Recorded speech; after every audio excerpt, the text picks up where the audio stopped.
आटपाडी तालुक्यातील नेलकरंजी गावामधून जाणारा नेलकरंजी खरसुंडी रस्त्यावर मुख्य चौक व जिल्हा परिषद शाळेसमोर गतिविरोधक बसवावे अशी मागणी शिवस्वराज्य कामगार संघटनेचे अध्यक्ष अजित खंदारे यांनी बांधकाम विभाग आटपाडी यांच्याकडे लेखी निवेदनाद्वारे केली आहे।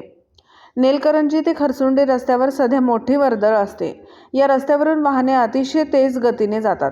याच रस्त्यालगत जिल्हा परिषदेची शाळा आहे। या शाळेमध्ये लहान मुलांची ये-जा असते, त्यामुळे शाळेतील मुलांना इजा होण्याचा संभव आहे। यापूर्वी जिल्हा परिषद शाळेसमोर एका विद्यार्थ्यांचा अपघात झाला होता। त्याच्या हाताचे हाड मोडल्याने तो कायमचा जायबंदी झालेला आहे। तर नेलकरंजीच्या मुख्य चौकामध्ये मागील काही दिवसापूर्वी वाहनाच्या खाली येऊन एका लहान मुलाचा मृत्यू झाला होता।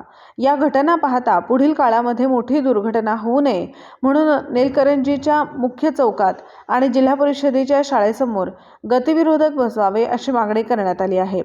या मागणीनंतर बांधकाम विभागाने सकारात्मक विचार करण्याचे आश्वासन दिले आहे। येणाऱ्या काळामध्ये सदरच्या मागणीवरती काय विचार केला जातो हे पाहावे लागणार आहे।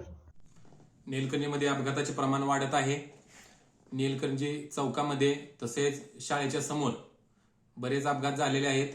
काही दिवसापूर्वी लहान मुलांच्या शाळेसमोर मराठी शाळेसमोर अपघात झाला आणि एका लहान मुलांचे हाड हे फ्रॅक्चर झालेत। यापूर्वी लहान मुलांचे अपघात त्या ठिकाणी होत आहेत।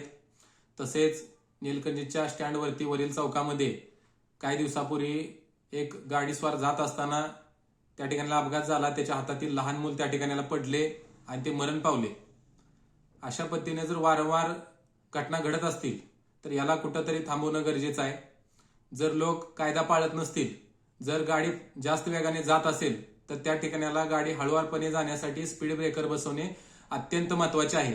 यासाठी आपल्या शिवस्वराज्य कामगार संघटनेनं मागणी केलेली आहे की लवकरात लवकर त्या ठिकाणाला स्पीड ब्रेकर उभारावेत आणि गाड्या हळुवारपणे गेल्या पाहिजेत। तर हे अपघाताचे प्रमाण कुठेतरी कमी होणार आहे। अन्यथा या ठिकाणाला बरेच काय घडण्याची शक्यता टाळता येणार नाही। तरी लवकरात लवकर शासनाने याच्याकडे लक्ष द्यावं आणि त्या ठिकाणाला स्पीड ब्रेकर बसवावेत अशी आपल्या संघटनेची मागणी आहे।